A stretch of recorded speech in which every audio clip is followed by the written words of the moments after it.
Welcome to the series that takes you to the heart of America and reveals the inner workings of our country as you have never seen them before.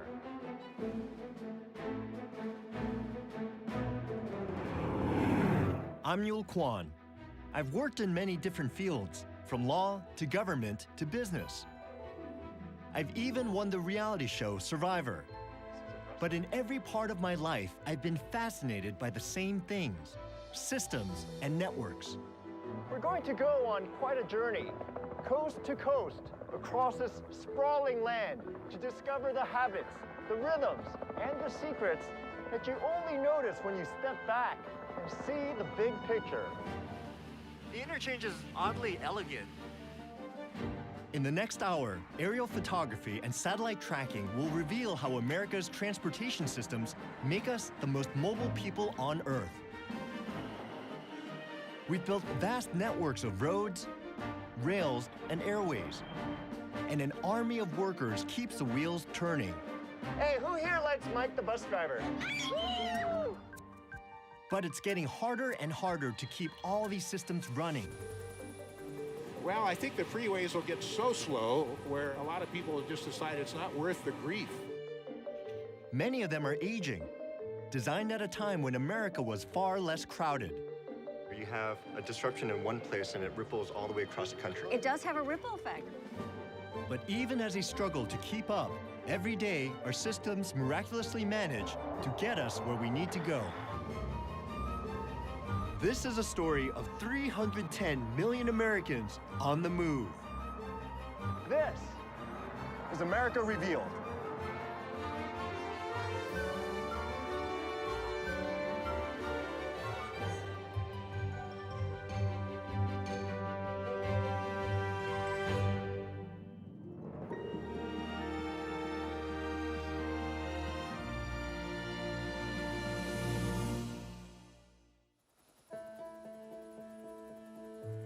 America Revealed is made possible by the Corporation for Public Broadcasting and by contributions to your PBS station from viewers like you. Thank you.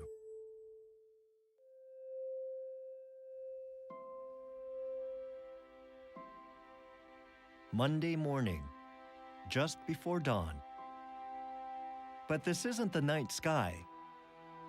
This is America. This is us. Each of these points of light represents 7,500 people. They create brilliant constellations that span the continent, from the faint glow of small towns to the blaze of cities like Chicago and New York. To connect these dots, we've built 4 million miles of roads, 200,000 miles of rails, 5,000 airports, the largest transportation network in history. But keeping it all moving? That's America's challenge in the 21st century. And nowhere does that challenge loom larger than in New York City. It's the perfect example of a powerful but aging transportation network that moves millions even while straining under their weight. Take the island of Manhattan, 23 square miles, home to 1.6 million people. Every weekday morning, its population nearly doubles, swelling with an army of commuters. These people are essential to the life of the city, but getting all of them onto this tiny island in only a few hours is a daily adventure that teeters on the edge of chaos. And it's about to begin. It's 6:13 a.m. I'm coming in on the red-eye from LA to JFK International Airport, and I've got plenty of company.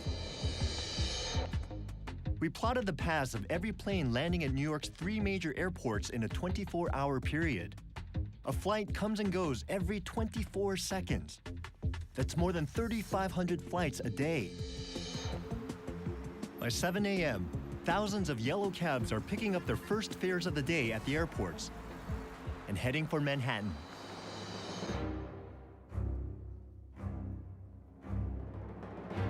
This taxi is one of 60,000 vehicles that will weave its way through New York's necklace of bridges and tunnels in the next hour. Just below these bridges, more than 100,000 people are traveling to and from the island by boat. These are the traces of those vessels darting around New York's rivers and harbor, including one fleet which alone carries 65,000 commuters a day. The Staten Island Ferry.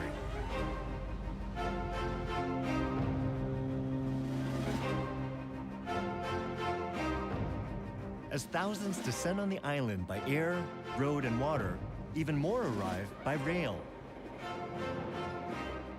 Long Island Railroad trains carry suburban commuters into Manhattan every 2 to 4 minutes, along with packed trains from New Jersey and Amtrak trains. They all converge at America's busiest commuter hub, New York's Penn Station. While only a few blocks away, trains from the north stream into another bustling train station, Grand Central Terminal.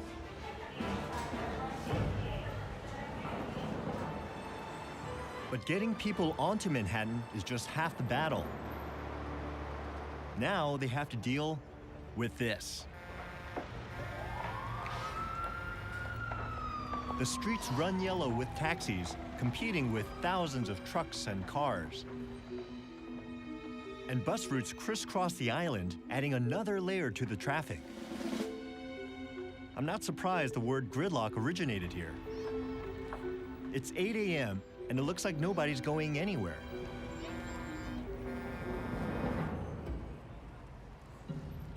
But beneath these streets, it's a different story.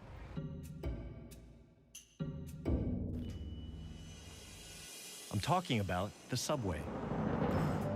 Every day, this system carries over 5 million passengers citywide. Without it, traffic would overwhelm Manhattan streets and the city couldn't function. But the subway has had an even bigger impact than that, starting in the early 1900s when the first track was laid. If you build a transportation system in America, whole cities and towns will spring up around it. The subway system is a prime example. It determined how New York City took shape and dictates the patterns of its inhabitants' lives. Look beneath this forest of Midtown Manhattan skyscrapers. Multiple subway lines converge here, funneling in hardworking commuters from the city's outer boroughs, like Queens. This is a snapshot of what Queens looked like in 1917, when subway construction was just getting started. And here is what it looks like today, a busy, vibrant borough. The subway made Queens possible. But how? 100 years ago, to combat overcrowding in lower Manhattan tenements, New York expanded its fledgling subway system into the sparsely populated outer boroughs. Critics call them the tracks to nowhere. But New Yorkers soon got on board, lured by the promise of open land just a short ride from their jobs.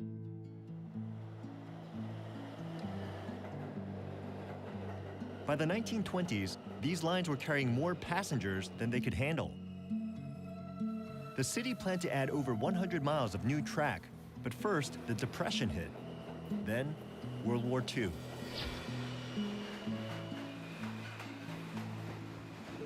Today, we're stuck with the same basic rails that were out of date in the 1930s, and the number of passengers keeps going up with every passing decade. It's a pattern we'll see all over the country. Enormous but aging systems working harder and harder to keep up with the growth they help create. It's 10 a.m., and the morning commute is winding down. The city has survived another rush hour, and millions have made it to their destinations. New York's public transit system may be old and crowded, but without it, this teeming metropolis would come to a screeching halt. The same is true across the country. Our public transportation systems are what keep the nation moving. There's one system that carries a whopping 26 million Americans every day, more than any other form of public transport. There it is. There it is again. The humble school bus.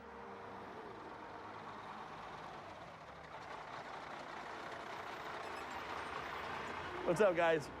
Good morning. I've come to Kingman, Arizona, to meet a guy who keeps one of these yellow marvels moving. Here, rush hour is just beginning.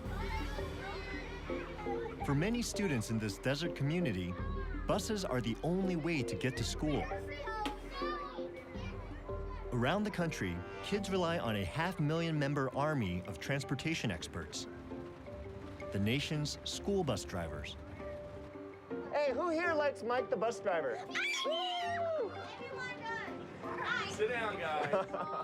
When these kids are on their bus, they're my kids, you know, and I don't take that lightly. You have to be the mother, the father, the mediator, the nurse, the cool uncle.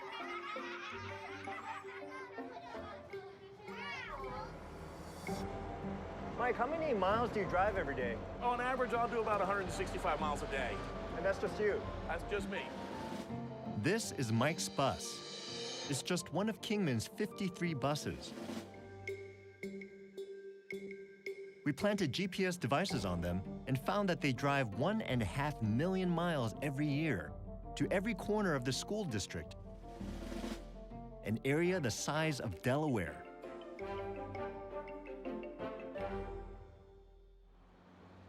That's repeated nationwide in thousands of school districts, large and small. There's no system quite like this anywhere in the world.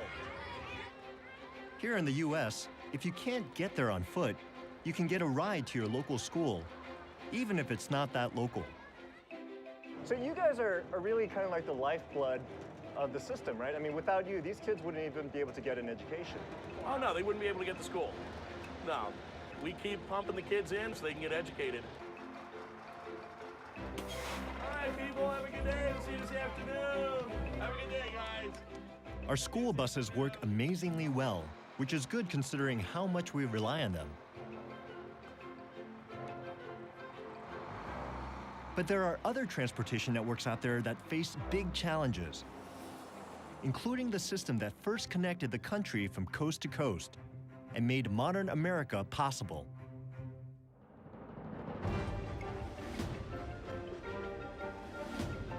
The railroads. To create a nationwide web of tracks, the federal government launched one of the most ambitious and expensive infrastructure projects in human history. And for nearly 100 years, America's railways were the fastest and most popular way to travel. But not anymore. To get a glimpse of what keeps our trains going and what slows them down, I've come to the rail hub of the United States, Chicago.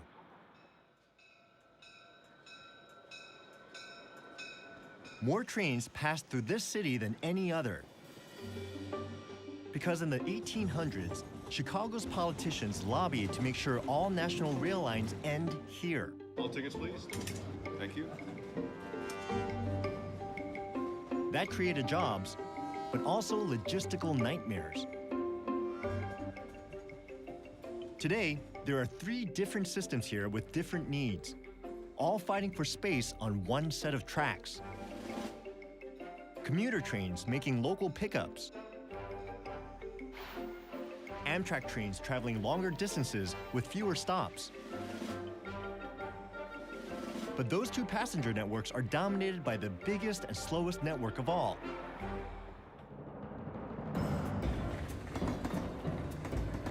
Freight. Our economy depends on goods carried by rail from coast to coast. We have the world's most efficient and profitable freight system, moving nearly 10 times as much as Europe. It's so successful that freight companies own most of America's tracks. And many of our freight trains pass through one small section of Chicago's freight yards. The 27 miles of track behind me will move about 1.75 million freight cars each year. But this phenomenal success has come at a price. The system isn't nearly as good at moving something else: people. So what is it about the freight system that gets in our way? 533 East Yard, looking for the rehump. This is Jack Streck. He's using a remote control to push that train up a man-made hill they call the double hump. Shipping companies built this hill so that men like Jack can process all the freight coming through this yard and reassemble cars according to destination. The network we depend on to ship our goods depends on Jack, his remote control, and a surprisingly simple process known as humping. Humping is actually a slang word for classifying the cars. It's sorting. Yeah. It's kind of like a postal facility. But instead of sorting mail, you're sorting these 100-ton freight cars. Exactly. After Jack pushes the cars up the hill, There it goes. he separates them by hand, a century-old technique called pin pulling.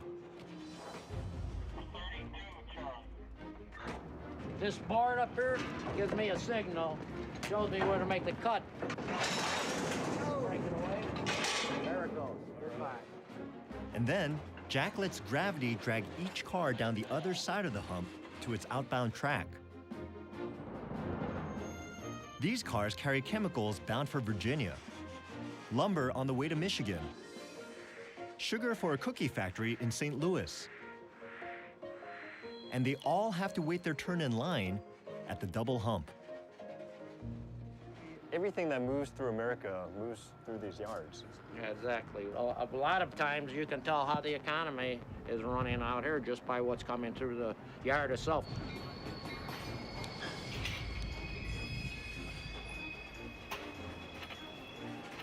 All across the country, people and freight have to share the same tracks. Seeing these mile-long, slow-moving freight trains heading out of Chicago to the long-distance rail network, I can understand why passenger travel suffers. In 2010, the federal government pledged $8 billion towards a potential solution.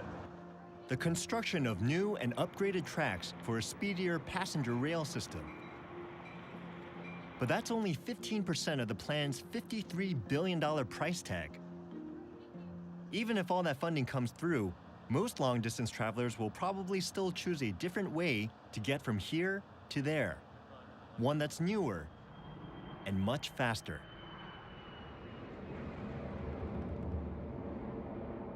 Flight 17 now arriving at Gate 9. This is the scene at Houston's George Bush Intercontinental Airport. Air travel, more than any other mode of modern transportation, has bridged our continent and sped up our lives. And every year, more and more of us are taking to the skies. This is flight data for the 50,000 planes that will carry almost 2 million passengers today. It shows how our airways connect every corner of the country. From sleepy rural airstrips to major hubs like Chicago's O'Hare International Airport, where on this day, a plane is taking off or landing every 34 seconds. That's nearly 1 million flights each year. This vast system has created a completely new way of life. The people flowing through these airports aren't just occasional passengers. They're a new breed of road warrior who often fly thousands of miles every week. One of those very frequent flyers is international insurance salesman Dean Burry. Good morning, sir. How are you today? I'm doing fine. Any bags need to check in, Lyndon? No, I never check bags. Good morning, how are you? Good. Welcome aboard. Thank you. A typical trip, Miami to Tampa, Tampa to Houston, Houston to Vegas, Vegas to Houston, Houston to Dallas, Dallas to Tokyo, Tokyo to Hong Kong, Hong Kong to Macau. Thanks, boss. Macau to Shanghai, Shanghai to Tokyo, Tokyo to LA, LA to Dallas, Dallas to Tampa, and that was 11 days. Dean spends a lot of time in the air, so he can maintain face-to-face contact with his clients around the world. What are some of the inside secrets of the trade that people like you know that other people don't? Oh, gosh, I mean, there's so many of them. It's on every subject, you know, how you pack is a key one, you know, how you go through the security line. It's all about logistics for the most part, are all the tricks. And what do you do when something goes wrong? You want to, you know, anticipate it. It's starting to snow. I've looked at weather.com or whatever. So you start making backup reservations. Sometimes I'll have 2 or 3 reservations at a time. You have to be offensive versus defensive. That's the secret of a real road warrior. It's not just road warriors like Dean zigzagging through our skies.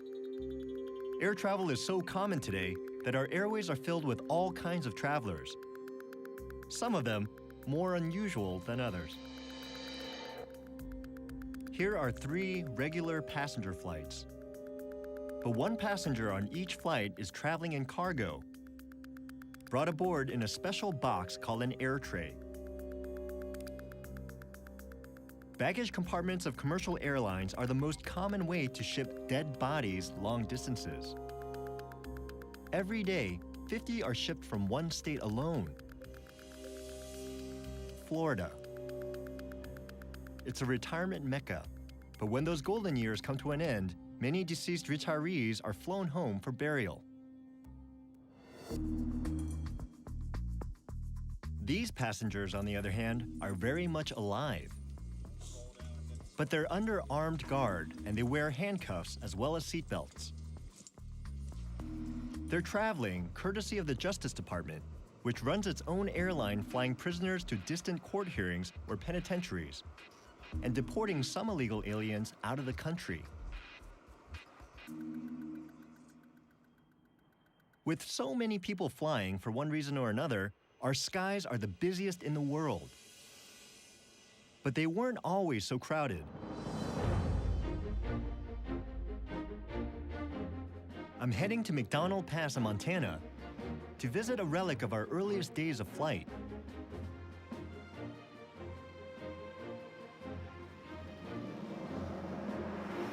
Transportation-wise, this place is definitely off the grid.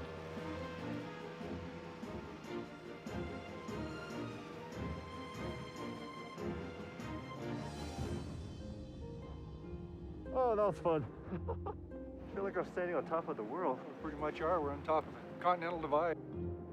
They call Montana Big Sky Country, and it does look pretty empty up here. But this 90-foot tower holds a clue to how we learn to navigate our crowded skies. Mike Rogan is with the Montana Department of Transportation Aeronautics Division. So, I mean, what do these things basically do? They give you a visual reference when you're flying at night. So these literally are kind of like lighthouses in the sky. Yes. The story of this air beacon dates back to the birth of commercial air travel in the 1920s. Aviation companies were eager to fly cross-country, but they had no way to navigate the night portion of the 30-hour trip. So they invented one, paying farmers to light bonfires in their fields, creating a path of flames to guide pilots through the night. They soon replaced the bonfires with a network of 1,500 gas beacons. 220, you're coming in nicely. You're 25 feet. Too low. Pull her up a wee bit. By the 1960s, modern radar was replacing the gas beacons, except in Montana, where the peaks of the Rockies block radar signals, leaving pilots to rely on the old beacons so they wouldn't crash into the mountains. To this day, Mike continues to tend the beacons and make sure they're in good working order. That's a heck of a climb. That's a long one, isn't it? So this is what the pilots actually see. This lamp is focused in the middle of this 24-inch mirror. And as it's turning around, you get a sharp flash as you're approaching the beacon. When you see the beacon, it looks like it's flashing. That's because it's turning around. You're only getting it for a second. Even though every other state has long since abandoned the beacons, we still live with their legacy. Many of the first radar towers were built along this network of gas beacons, which means that if you take a commercial flight today and fly along one of the early skyways, your path will look like a zigzag that traces the lines that sprang up from bonfire to bonfire and then beacon to beacon. From bonfire to beacon to radar, we've made progress. But as our skies got busier, we needed a way to handle the traffic. Enter the Federal Aviation Administration, or FAA, which maintains our complex flight management system today. Here's how it works. Each airport's control tower guides each plane to takeoff.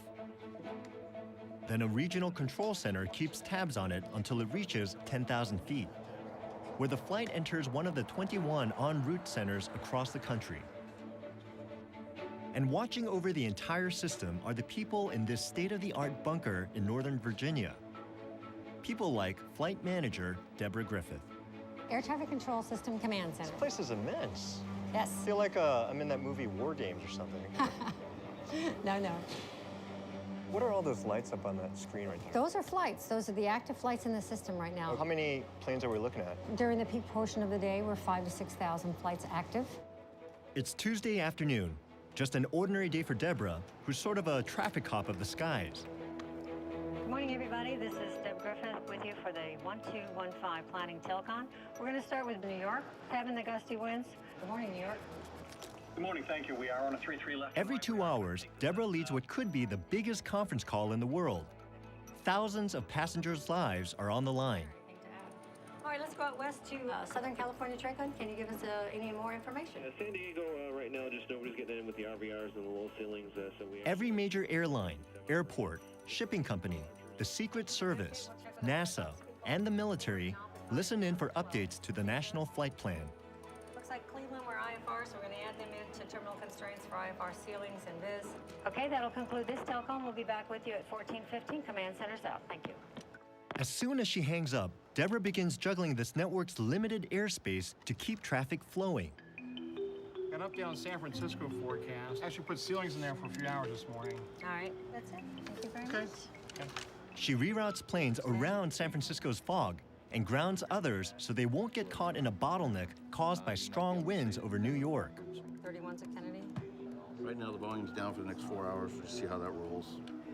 So it's kind of like a butterfly effect, where you have a disruption in one place and it ripples all the way across the country. It does have a ripple effect. It does. Because New York has slowed down, it's going to historically slow down the other markets around it because those airplanes go in and out of New York and go to Fort Worth and to Houston and to Memphis and to Chicago and to Cleveland. All these flights depend on Deborah's ability to manage America's airspace. She's good at it, and the system works well, most of the time. But the problem with this system is that it's based on radar, aging technology that requires air traffic controllers to leave large safety margins between each plane, which means fewer planes can take to the skies. With our airways nearing maximum capacity, the FAA needs a game changer.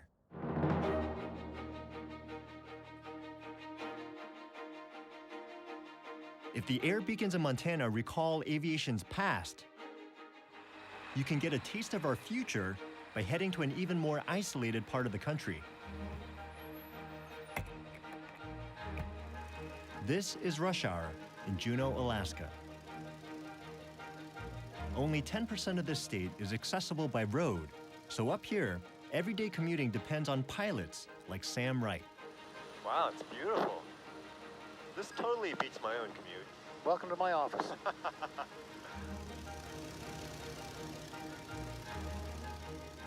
It may be beautiful, but over the past 20 years, 1/3 of all commuter plane crashes in the United States happened in Alaska. And Sam flies these treacherous skies every day. Sam, what exactly is your job?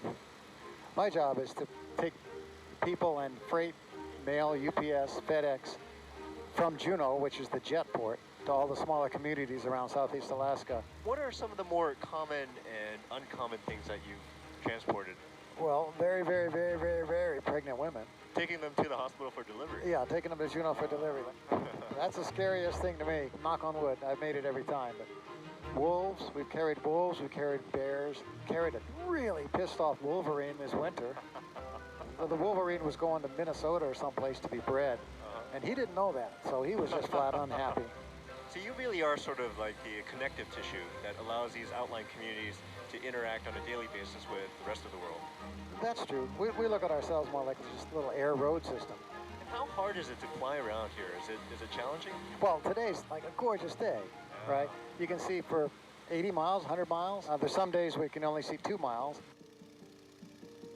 In Alaska, as in Montana, rows of mountains block radar signals, and the snow and fog can quickly roll in from the ocean, forcing pilots to fly blind among the glaciers.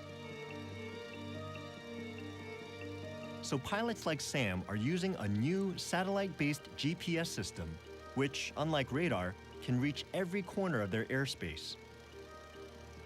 So basically this shows you everything that's in your immediate vicinity, right? Absolutely. If you make a turn towards something higher than you, that will turn red. Okay. It will say, hey, this is red. This is not a good idea.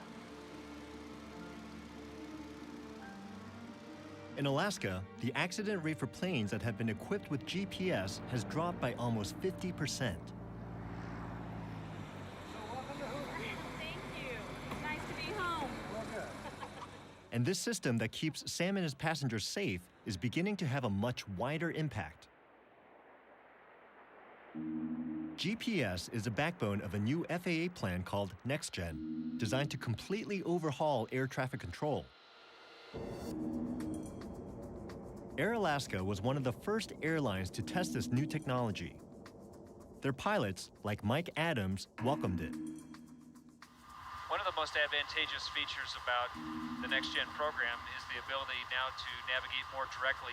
These blue symbols represent ground-based navigation aids that in prior times we would have been flying a zigzag line between those as we go from station to station. Now with GPS navigation, we can fly directly from waypoint to waypoint as you see here. And that allows us to shorten our route distance, create a more direct flight. And that in turn frees up airspace for other aircraft to occupy, hence increasing capacity. The estimated cost for NextGen is high, as much as $160 billion.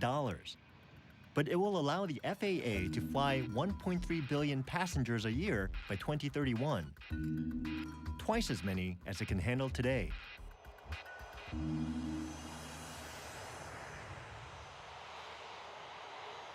So far, I've been traveling mostly on planes and trains, all packed full of people. But most Americans prefer their personal space, so getting from A to B usually means one thing: cars.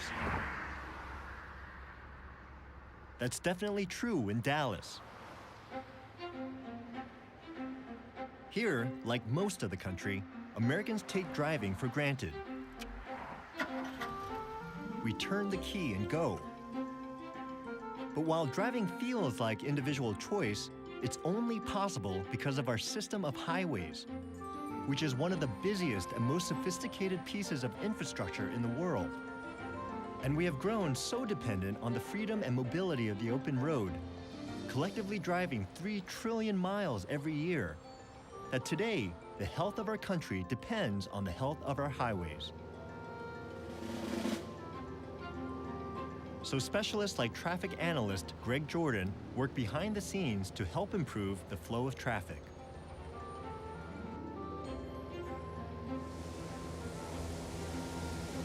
Look at that beauty.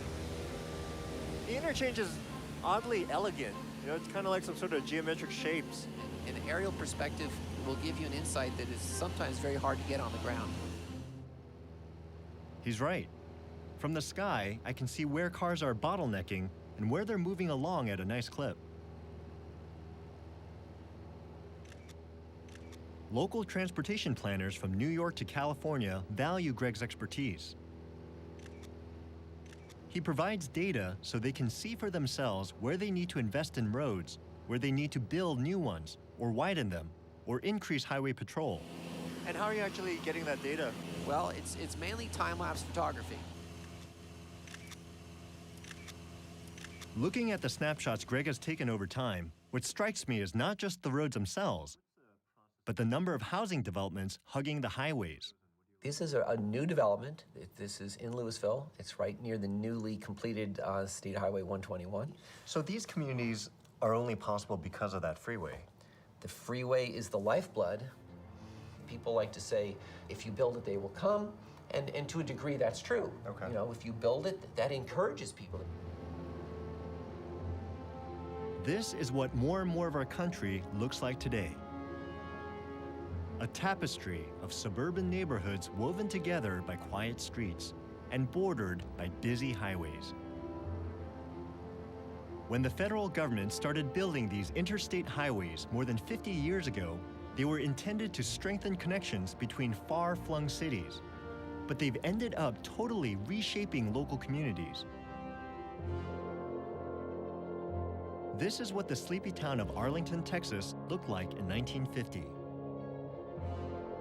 And this is what happened when Interstate 30 connected it to nearby Dallas and Fort Worth.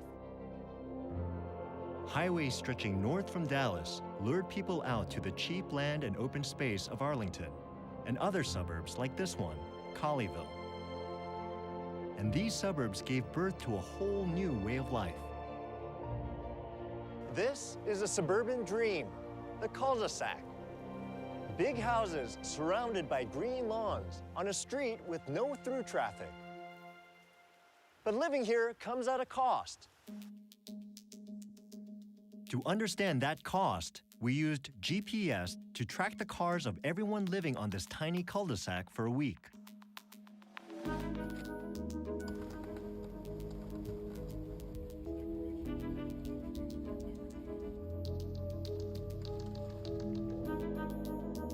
Each color represents one of the 5 families. That pink car is Phil Thompson heading to work. There's Sabre Ewing driving her sons to school. Her husband Kip in the red car is on his way to the airport for a business trip. Our car culture is so common now that we forget how different it is from the rhythms of urban American life just a half-century ago.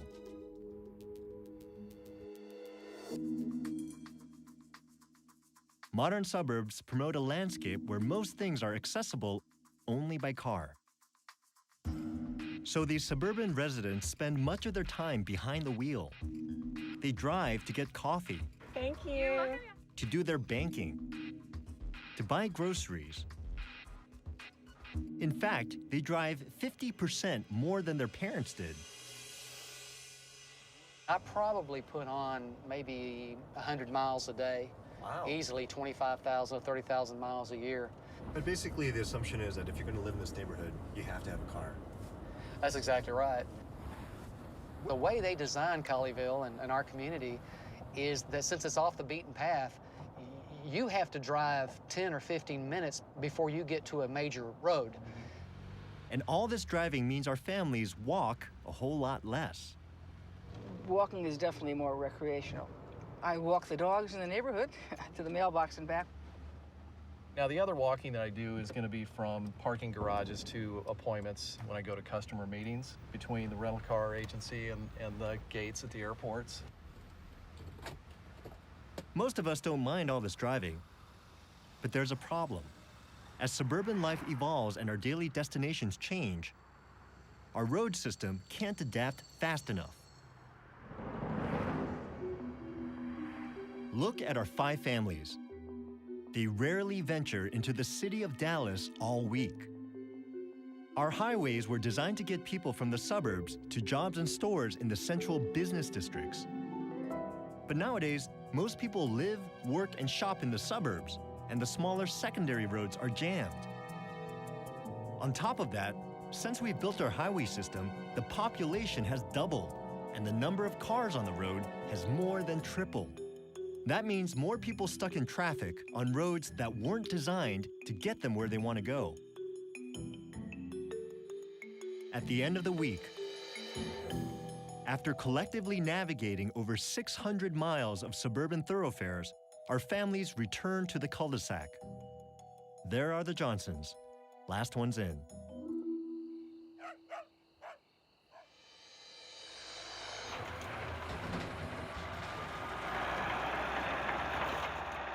Meanwhile, a few miles away, road construction crews are just beginning their workday.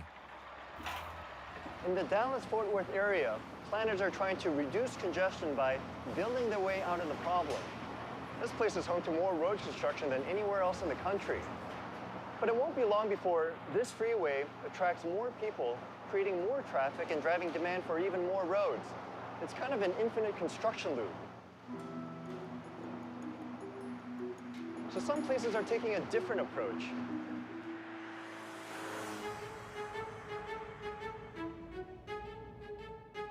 I'm heading to one of the nation's fastest growing cities and one of its most popular destinations, Las Vegas.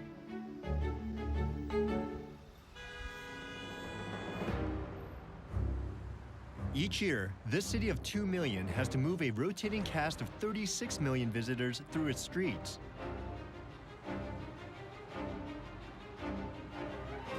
Today, the National Finals Rodeo is coming to town,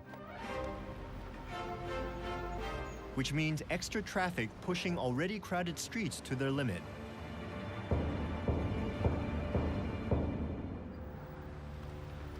Instead of building new roads, as they do in Dallas, Nevada's transportation specialists are using technology to make the most of the ones they have. We're taking you to a place that we call the Fishbowl. Jacob Snow is one of Nevada's transportation experts. Wow, this is impressive. You know, it really looks like we got some real rocket science going on here, and we actually do. It's a very complex system of hardware and software that we can monitor everything that's going on at the major intersections and the major traffic points in the Las Vegas Valley. And are these active 24 hours a day? It's a 24-hour town. We've got to monitor traffic 24 hours a day. For all this rocket science, their most powerful tool is a device we often take for granted: the old, reliable traffic light. We're doing something that most other places in this country haven't tried, and that's adaptive traffic signal control. If we get a lot of traffic on one particular direction or in one particular corridor, we need to make changes on the fly so we can distribute the traffic more efficiently. It's really a big brother type approach. Hundreds of cameras feed real-time traffic data to the Fishbowl, where staff can adjust 1,250 traffic signals to keep the roads moving. So you're not adding capacity by building new roads, you're just making the existing system smarter. That's correct. We can get about 20% additional capacity by implementing systems like this, and for 1/100th of the cost of a freeway or a roadway expansion. And it's not only cameras monitoring the action. As a Saturday night rush hour begins, I'm heading out to the field with one of Nevada's road managers, Chuck Leland, to see how he solves problems on the front lines. We do have some traffic backed up over there. Tens of thousands of rodeo fans are on their way to the stadium. That's the rodeo. Okay. It's zoo time. To get all those cowboys and cowgirls to the stadium, Chuck needs to make sure that each one of the city's busy intersections gets just the right amount of what he calls green time. I am a little concerned about Swenson. Why? That's a pretty long line of traffic back there. So what are you going to do about that? Okay, what we're seeing is a lot of empty roadway out here. We're going to steal a little green time from the crews, and we're going to try and give it over here. That's a really interesting way to think about it. I never thought of traffic that way, but you're actually thinking of green time as like a scarce resource, a finite resource, and you're trying to allocate it in the most efficient way possible. That's exactly what we do. Hey, Kevin, it's Chuck. What we need is at Paradise. Chuck calls a fishbowl to order up a new light pattern. Southbound on Paradise. Let's try and hold that one green as long as we can. Okay, got it. I'll be downloading it in just a second. There's just no way you can get everybody green. It's not going to happen. So the best we can do is, if you do have to stop here, I want to get you as many lights down the street as I can before I have to stop you again. Light by light, intersection by intersection, Chuck stays one step ahead of gridlock and gets everyone to the rodeo. Ladies and gentlemen, we are ready to ride in the city of lights and cowboys. Ouch. Ouch. Whoop it up a little with him. Come on.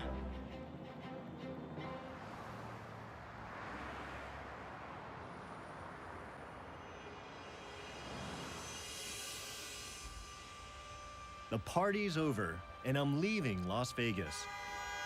And whom do I see at the airport but that veteran road warrior, Dean Burry? Hey, Yule, what are you doing here? Passing through. What are you doing here? I'm flying back home. I'm going to Houston. I got a flight in about half an hour. All right. Well, I'll keep you. Good luck. Dean, like most of us, depends on a transportation system that's being pushed to its limits. And those limits are put to the test every day on the streets of my last stop, Los Angeles. When it comes to our transportation triumphs and failures, it's the ultimate example. LA has more cars than any other county in America, 12 million of them. It's a vast fleet that can move us to every corner of the county. It's also 12 million reasons why we might not get there on time. Unlike Las Vegas, LA doesn't have roads smart enough to move all this traffic. And unlike Dallas, there's no room here to build new freeways. It's one more system limited by plans made in another era. 100 years ago, most people in Los Angeles traveled by streetcar, and they had the largest urban rail network in the world. Then in the 1940s, the city abandoned streetcars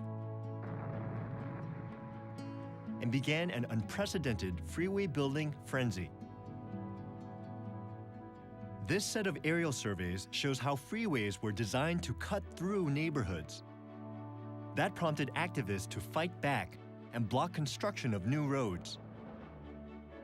As a result, LA was left with the worst of both worlds: devastated neighborhoods and an incomplete freeway system. This original freeway plan promised an additional 1,500 miles of road. And here's what was actually built: just 918 extra miles. And the city has had to deal with that shortfall. Every driver in LA experiences 64 hours of delays on average every year. Nearly 3 entire days spent stuck in traffic. One man who has spent his life soaring high above it all can offer unique insights into the city's complex relationship with its cars. This is a way to get around LA. We're probably going to cruise at about 115 miles per hour, which is certainly better than what we're looking at down below us on the I-5 freeway, where they're inching along at probably 3 miles per hour. Right. Hey, listen, let me just take a break here. I've got a report coming up on the station. Well, once again, we wanted to tell you about that SIG alert up on the 210. Commander Chuck Street is the city's last radio traffic reporter who still pilots a helicopter to hunt down bottlenecks. And so far, the eastbound 210 freeway is backed up to the 118. You know, I've been up here doing a traffic watch over Los Angeles for 27 years. Have you seen a lot of changes in traffic? Of course, the traffic is worse, a lot more volume. Rush hour starts earlier, lasts longer. It starts out at some of the freeways coming in from the east at 5 a.m. Wow. And it probably goes until about 8 p.m. So calling it rush hour is sort of a misnomer. It's more like rush day. Yeah, even the word rush I don't think is appropriate. For some reason here in Southern California, commuters are really independent souls. And they really like having that freedom. But also, I think that an automobile is kind of a statement about them and who they are, or at least who they think they are. It's part of their identity, really. What do you think is going to happen over time? Well, I think the freeways will get so slow where a lot of people will just decide it's not worth the grief and the stress. So hopefully they will start embracing mass transit. A revival of its mass transit system might be LA's best hope to keep the city moving. So the city is now investing in a dozen projects like this one. You're looking at an old streetcar route that was paved over years ago, and now it's being reclaimed for a new light rail line. Infrastructure's cycle of life. But these projects are big and expensive. And it's hard to imagine the people of Los Angeles giving up their deep-rooted car culture. LA's endless tangle of roads and freeways. Another system at the breaking point. Like many other transportation networks, there are plenty of ideas on how to fix this. But the question is, will we? At every stage of our history, we have answered the challenge of how to connect a country and move a nation. Today, we're at another crossroads. Technology offers new solutions, but to improve our system, we'll need to invest a lot of money and change old habits. Wow. This week, as a nation, we'll drive 60 billion miles. Traffic will make 3 million of us late for work. 22,000 freight cars will pass through the double hump on their way to every corner of the country, though they'll only average 10 miles per hour. Dean Bury will earn another 5,000 frequent flyer miles, and he'll have a lot of company in the air. 1/4 of all the flights in the world will take off or land in the United States, and in the process, airlines will lose 45,000 pieces of luggage. The largest transportation network on Earth has its weak spots, and it's definitely showing its age. But we've managed to keep it up and running, and for the most part, it still gets us where we want to go.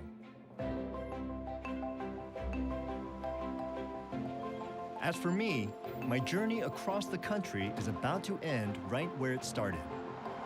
I'm heading back to New York on the red eye. Just one more American on the move.